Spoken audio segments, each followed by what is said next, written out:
Web development platforms for beginners. If you're new to web development, several platforms make it easy to design, build, and launch a website without needing to learn complex coding. Wix is one of the best options for beginners because it's an all-in-one solution that combines drag and drop design, hosting, templates, and security in one place. You can start from scratch or use Wix's AI to generate a site automatically based on your preferences. No technical setup required.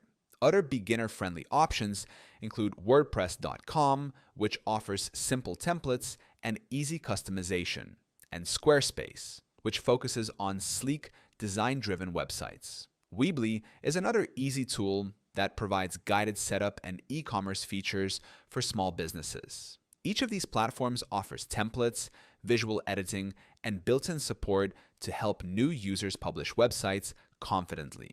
What makes Wix stand out is how effortless it feels. You don't have to manage servers, plugins, or coding.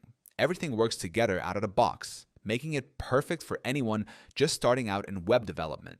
It's fast, secure, and beginner-ready from day one. You can start using Wix for free right now by clicking the link in the description. It gives you instant access to all the tools you need to design, customize, and launch your own professional website at no cost.